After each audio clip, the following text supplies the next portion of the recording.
Finally अब हमें रामायण से रिलेटेड कुछ बड़ा दिखाई दे चुका है, क्योंकि इंडियन सिनेमा के अंदर ये अभी तक का one of the biggest project है आज की डेट में। और ऊपर से इस प्रोजेक्ट से रिलेटेड इतना बड़ा इंट्रोडक्शन हमें दिखाना, वो भी इतनी जल्दी, शोज की मेकर्स इस प्रोजेक्ट को कितना ज्यादा सीरियसली लेके चल रहे हैं। क्योंकि मूवी को आने में भी बहुत ज्यादा टाइम है और इस इंट्रोडक्शन के अंदर वैसे तो ज्यादा कुछ रिवील नहीं किया जाता है, क्योंकि ये सिर्फ एक हल्का सा इंट्रोडक्शन है जो चीजों को हाइप करने के लिए बनाया गया है, जिसके अंदर हमें रामायण की ऑफिशियल कास्ट के बारे में पता चलता है इन पूरी एनिमेटेड विजुअल इफेक्ट्स के थ्रू। और रणबीर कपूर एज श्री राम और यश एज रावण का हल्का सा लुक भी हमें दिखाई देता है। और इन सारी चीजों के बारे में हम एक एक करके बात करेंगे।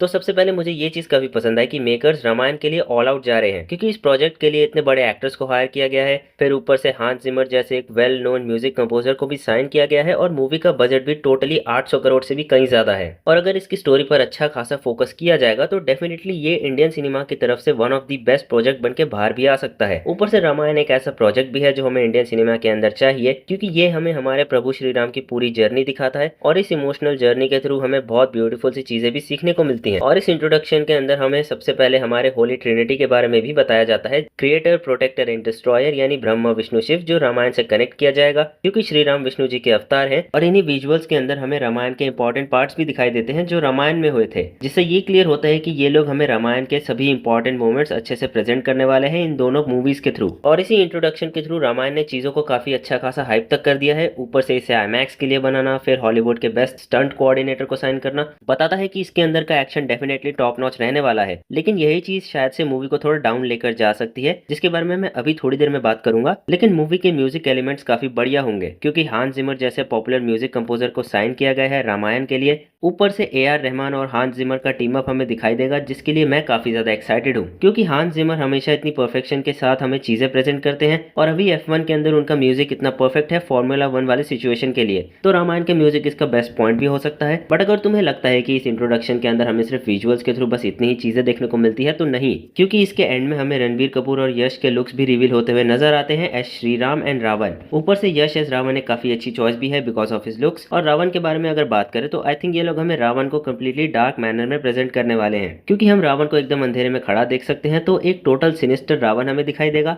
इवन तो इस सीन के अंदर उनका फेस आधा कवर हो रखा है, बट इसके बावजूद हमें आइडिया लग जाता है कि मूवी के अंदर यश का लुक किस तरह का होने वाला है। और ऊपर से हमने ये तक सुना था कि रामायण के अंदर ये लोग रावण की स्टोरी पर भी फोकस करने वाले हैं, जो हमें रावण की बैक स्टोरी दिखाएगी, जिससे हमें रावण के पास्ट के बारे में भी पता चलेगा और ये भी पता चलेगा कि वो शिव जी से कौन सा वरदान चाहता था। फिर हमें रणबीर कपूर एज श्री राम भी नजर आते हैं। अब मुझे लगता है कि Ranbir Kapoor is a type of actor who will easily pull it off, लेकिन हमें इस इंट्रोडक्शन के अंदर श्री राम नजर तो आते हैं, लेकिन ऐसा फील हो रहा है कि हमें श्री राम के लिए एक मासी एंट्री दिखाई देगी। वैसे तो रणबीर कपूर को एज श्री राम इस वे में रिवील करना इस इंट्रोडक्शन में हो सकता है कि सिर्फ लोगों को एक्साइटेड करने के लिए किया गया है, बट आई होप कि मूवी के अंदर श्री राम को कोई मास मूवमेंट प्रोवाइड ना करी जाए, वरना ऐसा फील होगा कि ये लोग रामायण को एक एक्शन पैक मूवी की तरह हमें दिखाएंगे। क्योंकि इसको आईमैक्स के लिए शूट करना, फिर अपनी इंडस्ट्री के बेस्ट स्टंट कोऑर्डिनेटर और एक्शन डायरेक्टर्स को साइन करना, ये तो दिखाता है कि एक्शन में कोई कमी नहीं रहेगी। बट मैं चाहता हूँ कि ये सारे एक्शन सीक्वेंसेस हमें मूवी के अंदर श्री राम की तरफ से लिमिटेड ही नजर आए, क्योंकि वो एक ऐसे भगवान है जो अपनी ताकत पर नहीं धर्म पर विश्वास रखते हैं, जो काफी काम नेचर के हैं, जिन्हें कोई typical modern action hero type की इंट्रोडक्शन की जरूरत नहीं है ताकि ऑडियंस ऐसे स्पेसिफिक एंट्री के लिए तालियां बजाएं। क्योंकि एक सिंपल सी एंट्री अगर हमें देखने को मिलेगी तो लोग वैसे ही पागल हो जाएंगे, क्योंकि कल्कि के अंदर श्री कृष्ण को इतने परफेक्ट वे में प्रेजेंट किया गया था, एक सिंपल वे में परफेक्ट बैकग्राउंड म्यूजिक के साथ वो चीज यहाँ भी करी जा सकती है। क्योंकि रामानंद सागर की रामायण और 1992 वाली रामायण, इन दोनों के अंदर उन्हें इतना ब्यूटीफुल वे में प्रेजेंट किया गया है, वेल रिटन डायलॉग्स और श्री राम की प्रेजेंस के साथ। और इन दोनों ही प्रोजेक्ट्स को काफी सिंपल वे में हमें दिखाया गया है बिना किसी एक्स्ट्रा ऑर्डिनरी चीजों के। बट आज के मॉडर्न डे में यही चीज बिकती है,